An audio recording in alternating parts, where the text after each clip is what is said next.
बात करने वाली हूँ जिसके लिए सबसे ज्यादा मुझे केसेस देखने को मिलते हैं एवरी डे बेसिस पर। ये केसेस आते हैं। आज मैं बात कर रही हूँ डायबिटिक न्यूरोपैथी की। जो न्यूरोपैथी की शिकायत होती है वो कई कारणों से हो सकती है, लेकिन 80 to 90% ऐसा देखा जाता है कि जो न्यूरोपैथी होती है डायबिटिक्स को ही होती है।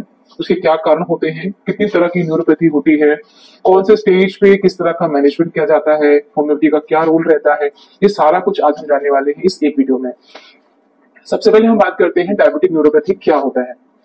जो डायबिटीज होता है हम सभी जानते हैं कि एक लाइफ लॉन्ग चलने वाली एक बीमारी होती है जो लाइफस्टाइल डिसऑर्डर के कारण होती है और एक पैंडेमिक की जैसी फैली हुई है।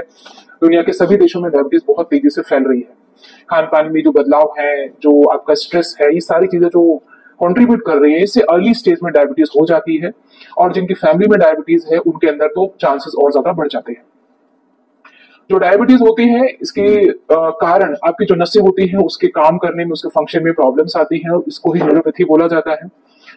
जो हमारा सेंट्रल नर्वस सिस्टम है, जो पेरिफेरल नर्वस सिस्टम है, मतलब आपका जो ब्रेन है, उसके अलावा जो आपकी रीढ़ की हड्डी से जो नसें आती हैं उसके फंक्शन को आपकी जो डायबिटीज होती है वो अफेक्ट करती है। वो आपकी सेंसेशन को अफेक्ट कर सकती है, वो आपके मसल के मूवमेंट को असर कर सकती है और आपके इंटरनल बॉडी पार्ट्स को भी असर कर सकती है। लेकिन जो पेरिफेरल न्यूरोपैथी होता है वो बेसिकली आपके हाथों और पैरों के नसों को प्रभावित करती है। अगर हम इसके स्टेजेस की बात करें तो जो शुरुआत होती है, सबसे पहले पेशेंट बताते हैं कि डॉक्टर साहब मुझे पैरों में बहुत जलन होती है, पानी से धोता हूँ थोड़ी देर रिलीफ मिल जाता है, या थोड़ी देर में घूम लेता हूँ, ठंडे फर्श पर रख लेता हूँ। कई पेशेंट ऐसा भी बताते हैं कि वो ठंडे कपड़े को पैर में बांधते हैं तब कहीं जाकर के उसको नींद आती है। तो बर्निंग एक ऐसी शिकायत होती है जो सबसे पहले डायबिटीज के पेशेंट से अंदर देखी जाती है, जिनके अंदर न्यूरोपैथी डेवलप होना शुरू होती है। यह रहा पहला स्टेज। पहले स्टेज के बाद क्या होता है कि अगर चीजें कंट्रोल में नहीं रही, डायबिटीज पे अच्छा से कंट्रोल नहीं लिया गया, तो ये दूसरे स्टेज पे पहुंच जाती है जहां पर जो नसें होती हैं उनके अंदर दर्द शुरू हो जाता है। और ये दर्द कई बार बहुत भयानक होता है, बहुत ही तेज हो सकता है, अनबियरेबल पेन होता है। पेशेंट बिल्कुल रेस्टलेस हो जाता है, बेचैन हो जाता है दर्द के कारण। ये रहा सेकंड स्टेज। इसके बाद भी अगर हमारा जो न्यूरोपैथी है वो आगे बढ़ता चला गया, उस पर कंट्रोल नहीं लिया गया, तो आ जाता है थर्ड स्टेज जो कि होता है नमनेस। नमनेस में दो तरह के सिम्टम्स देखे जाते हैं। पहली चीज तो यह है कि जो नमनेस होती है इसका मतलब जो नसें हैं पूरी तरह से उनका फंक्शन खराब होने लग गया है, इनको रिवाइव कर पाना बहुत मुश्किल होने वाला है। एंड उनके अंदर एक चीज देखी जाती है जिसको बोलते हैं ग्लोव्स एंड स्टॉकिंग सेंसेशन। हाथों और पैरों में ऐसा लगता है कि जैसे हाथों में ग्लव्स पहने हों, पैरों में मोजे पहने हुए जो कि गीले हों, या ऐसा लगता है कि प्रेशर सा आ रहा है। और साथ के साथ उनको जो टेक्सचर होता है वो पता नहीं लगता है। जब फर्श पे चलते हैं तो उनको पता नहीं चलता कि वो सॉफ्ट चीज है, हार्ड चीज है, गर्म है, ठंडी है। तो इस तरह का सेंसेशन जाने लगता है, मतलब जो पैरों की जो नसें हैं वो सूखने लग जाती हैं। इसके अलावा कई पेशेंट के अंदर और कंप्लेंट बढ़ जाती है। ऐसा लगता है कि जो पैर है बिल्कुल इनसेंसिटिव हो गए हैं, उनके अंदर इवन दर्द का भी एहसास होना बंद हो जाता है। इसलिए जो पेशेंट होते हैं अगर चलते फिरते रहते हैं, कोई चोट भी लग जाती है तो उसका भी दर्द का एहसास नहीं होता है, और वो जो चोट हो जाती है ड्यू टू डायबिटीज जल्दी से हील नहीं होती है और वो कन्वर्ट हो जाती है डायबिटिक अल्सर में। इसीलिए जो डायबिटीज के पेशेंट्स होते हैं उनको पैरों के पैरों को जो सपोर्ट करने वाले स्लीपर्स हैं जिससे उनको चोट से बचा सकते हैं, या हमेशा फुटवेयर पहन के रहने की सलाह दी जाती है, क्योंकि अगर उनको कोई चीज पिक कर गई, कोई चीज चुभ गई, तो उनको उसका एहसास नहीं होगा, बार बार रिपीटेड इंजरी होती रहेगी और बाद में उनको अल्सर डेवलप हो जाएगा, जो कि अगेन ठीक नहीं होता है। ज्यादातर हम क्या देखते हैं कि जब भी हमें कोई चोट लगती है फटाफट से वहां से पैर हटा लेते हैं। अगर आप कहीं कहीं गर्म लगा तो फटाफट पैर हटा लिया, कुछ चुभ गई तो उसको हटा लिया, रिफ्लेक्स एक्शन जो हम करते हैं नॉर्मली। लेकिन डायबिटीज के पेशेंट्स के अंदर रिफ्लेक्स एक्शन खत्म हो जाता है। वो उनको चाहे चोट लगे या ना लगे, उनके पैर को एहसास ही नहीं होता, तो रिफ्लेक्स एक्शन नहीं होता है। इसको इनसेंसेट फूड बोलते हैं, क्योंकि वो जो सेंसिटिवनेस है वो पैरों की वो खत्म हो जाती है। तो ये जो तीनों स्टेजेस होती है, इन तीनों ही स्टेज में एक के बाद एक स्टेज आती रहती है। जिन लोगों के अंदर डायबिटीज का अच्छा कंट्रोल रहता है उनके अंदर बर्निंग वाला जो स्टेज था, इनिशियल स्टेज था, वही काफी देर तक बना रहता है, पेन और नमनेस में नहीं जाता है। जिन लोगों के अंदर डायबिटीज का कंट्रोल नहीं रहता है, जिनके अंदर HbA1c 7 या 8 से भी ऊपर चला जाता है, उनके अंदर नमनेस आ जाती है, जो कि बहुत हद तक मुश्किल हो जाता है मैनेज करना। लेकिन सबसे अच्छी बात यह है कि जो डायबिटीज के पेशेंट्स के अंदर ये न्यूरोपैथी डेवलप होती है तो ऐसा देखा जाता है कि करीब करीब 2 साल के अंदर अपने आप बॉडी की कैपेसिटी होती है रिकवरी की। तो अगर आपको बर्निंग हो रही है, पेन हो रहा है, इनिशियल सिम्टम्स आ रहे हैं न्यूरोपैथी के, तो धीरे धीरे करके आपकी बॉडी रिकवर कर सकती है विद इन 2 ईयर्स। इसके अलावा सबसे ज्यादा जो ध्यान देने वाली चीज होती है इसके मैनेजमेंट में, वो है कि अपना blood glucose level regular monitor करना है, रेगुलर वॉचफुल रहना है, अपनी डाइट के ऊपर वॉचफुल रहना है।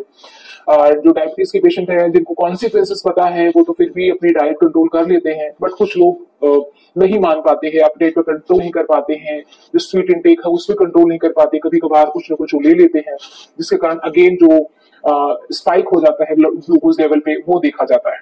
तो HbA1c अगर आपका 6 और 7 के बीच में रहता है तो इसको अच्छा मैनेजमेंट माना जाता है। HbA1c जो आपका एवरेज ग्लूकोज लेवल होता है जो हर 3 महीने का रिकॉर्ड बताता है, वो आपको एक रेगुलर आपको डेटा देता रहता है कि आपको किस तरह से जो कंट्रोल चल रहा है ग्लूकोज के ऊपर वो कैसा रह रहा है, तो उसके हिसाब से आप अपना ग्लूकोज की इंटेक वगैरह सब कुछ मॉनिटर कर सकते हैं। इसके अलावा कॉन्टिन्यूअस ग्लूकोज मॉनिटरिंग CGM मतलब एक पैच जैसा होता है जिसको आप बॉडी के पार्ट में लगा सकते हैं, जैसे आपने यहाँ पे पैच लगा लिया और उसके बाद दिन भर आपको आपकी रीडिंग पता लगती रहती है, E50 से लेकर 100 रीडिंग आपको पता लगती है, खाने के बाद, खाने से पहले, सोने के पहले, उठने के बाद कितना आपका ब्लड ग्लूकोज लेवल है आप रेगुलर आप मॉनिटर करते रह सकते हैं। तो ये अगेन बहुत अच्छा मैनेजमेंट होता है, जो जिनके अंदर अनकंट्रोल्ड डायबिटीज हो जाता है उनके अंदर रेगुलर मॉनिटरिंग करने के लिए एक अच्छा ऑप्शन रहता है। अब हम बात करते हैं होम्योपैथिक दवाइयों की। जो होम्योपैथिक दवाइयां हैं इसमें काफी ज्यादा इफेक्टिव हैं, डिपेंड करता है कि स्टेज कौन सी है, कितनी स्टेज पर पेशेंट हमारे पास आ रहा है, डायबिटीज का कंट्रोल कैसा है, और होम्योपैथिक दवाइयां काफी सक्सेसफुली आपके न्यूरोपैथी के सिम्टम्स को ठीक करती हैं। दी ओनली थिंग इज कि जो डायबिटीज का ट्रीटमेंट होता है, जो न्यूरोपैथी का ट्रीटमेंट होता है, ये दोनों ही ट्रीटमेंट इंडिविजुअलिस्टिक होते हैं। हर एक पेशेंट को हर एक दवाई नहीं दी जाती है। जो कि होम्योपैथी की जानकार है, जो लोग होम्योपैथी का ट्रीटमेंट लेते हैं, उनको ये पता है कि अगर किसी पेशेंट को न्यूरोपैथी है तो हर एक पेशेंट को वही न्यूरोपैथी में दवाई नहीं चलेगी। आपको न्यूरोपैथी का क्या कारण रहा है, किस स्टेज पे है, किस तरह के लक्षण आ रहे हैं, वो सारी चीज डिसाइड करती है कि आपको क्या दवाइयां देनी है। तो इसमें कुछ दवाइयां हैं जो हम होम्योपैथी के लिए देते हैं। जैसे पहले स्टेज की अगर हम बात करें तो पहले स्टेज में हम इसमें देते हैं, सबसे अच्छी जो दवा होती है वो बर्निंग के लिए रहती है।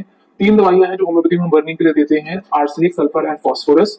अब पेशेंट के अंदर क्या लक्षण आ रहे हैं उसके आधार पर डिसाइड करेंगे कि आर्सेनिक देना है, सल्फर देना है या फास्फोरस देना है। आर्सेनिक का पेशेंट बहुत ज्यादा रेस्टलेस रहेगा, जो सल्फर का पेशेंट रहेगा वो बहुत ज्यादा उसको कंट्रोल नहीं रहेगा, अपनी डाइट के ऊपर नहीं रहेगा कंट्रोल। जो फास्फोरस का पेशेंट होगा उसके अंदर नर्व्स का डैमेज स्टार्ट हो जाता है बर्निंग के साथ में। ये सारे इंडिकेशन होते हैं कि इन तीनों दवाइयों से कौन सी दवा हमको चूज करनी है। जो अगली दवा है वो हम देते हैं ऑक्सैलिक एसिड। अगले स्टेज की जो दवा जाती है तो ऑक्सैलिक एसिड में हम देते हैं कि जब पेन बहुत तेज हो जाता है, बहुत शूटिंग पेन हो जाता है, अनबियरेबल पेन हो जाता है, तो इस दर्द को शांत करने के लिए बहुत अच्छी दवा है जो ऑक्सैलिक एसिड है। नेक्स्ट एक दवा है जिसको हम एक अगली स्टेज में देते हैं, दैट इज प्लेटिना। जब थर्ड स्टेज आ गई कि पैरों में कुछ पता ही नहीं चल रहा है, नमनेस हो रही है, पैर को कोई छू रहा है नहीं छू रहा है, कोई सेंसेशन नहीं है, उस स्टेज में हम प्लेटिना नाम की दवा देते हैं। इसके अलावा इसी स्टेज के लिए एक बहुत इंपॉर्टेंट दवा है जिसको अगैरिकस के नाम से जानते हैं। तो agaricus is also a very good remedy for the numbness in feet due to diabetes, due to any kind of neuropathy में भी इस दवा को देते हैं। नेक्स्ट एक बहुत ही इंपॉर्टेंट दवा है जो हम ऐसे केसेस में देते हैं, वो है जिंको बिलोबा। ये नर्व्स को दोबारा से रिवाइव करने में हेल्प करती है। आपको न्यूरोपैथी की शिकायत किसी भी कारण से हो रही हो तो जिंको बिलोबा बहुत अच्छा काम करती है। इसके साथ ही अविना सटाइवा एक बहुत अच्छी दवा है जो नर्व टॉनिक के नाम से जानी जाती है होम्योपैथी में, तो अविना सटाइवा भी बहुत अच्छा काम करती है। ध्यान इस बात का रखना है कि अगर आपका ब्लड शुगर लेवल कंट्रोल नहीं है तो इनमें से कोई भी दवाई आपकी हेल्प नहीं करेंगी। सबसे पहला काम ब्लड शुगर लेवल को कंट्रोल करना है। उसके लिए चाहे आप एलोपैथिक मेडिसिन ले रहे हैं, किसी भी तरह से उसको कंट्रोल कर रहे हैं, but that is very important, वो बेसिक चीज है। उसके अलावा न्यूरोपैथी के सिम्टम्स को कंट्रोल करने के लिए दवाइयां हैं जो आप ले सकते हैं। कोशिश यही करें कि डॉक्टर की सलाह से ही दवाइयां लें, क्योंकि न्यूरोपैथी 1-2 महीने में ठीक होने की प्रॉब्लम नहीं है, क्योंकि डेवलप बहुत लंबे समय से होती है और उसके लक्षण भी धीरे धीरे करके ही जाएंगे। तो आप किसी भी डॉक्टर के साथ मिलकर के अपना कॉन्स्टिट्यूशनल ट्रीटमेंट स्टार्ट करें। सिम्टोमेटिक दवाइयां इसमें काम नहीं करती हैं और पूरी तरह से अपनी जो डायबिटिक न्यूरोपैथी की शिकायत है उससे आप दूरी बना सकते हैं या पूरी तरह से ठीक हो सकते हैं। तो होम्योपैथी की ये जो दवाइयां हैं काफी ज्यादा हेल्पफुल हैं, हर स्टेज के लिए हेल्पफुल हैं। अंग्रेजी दवाइयां या आयुर्वेदिक दवाइयों के साथ भी इन दवाइयों को लिया जा सकता है और पूरी तरह से ये साइड इफेक्ट रहित दवाइयां हैं जो आपकी मदद करती हैं। तो आई होप कि peripheral neuropathy due to diabetes यानी डायबिटिक न्यूरोपैथी के ऊपर ये टॉपिक आपको पसंद आया होगा। अगर आपको वीडियो अच्छी लगी तो लाइक और शेयर भी कर लें। साथ के साथ मुझे इंस्टाग्राम पे भी फॉलो कर ले और फेसबुक पे भी, वहां पर भी मैं ऐसे ही हेल्थ रिलेटेड रील्स डालती रहती हूँ जो आपके लिए काफी ज्यादा यूजफुल होते हैं। Wishing you very good health. Thanks for watching.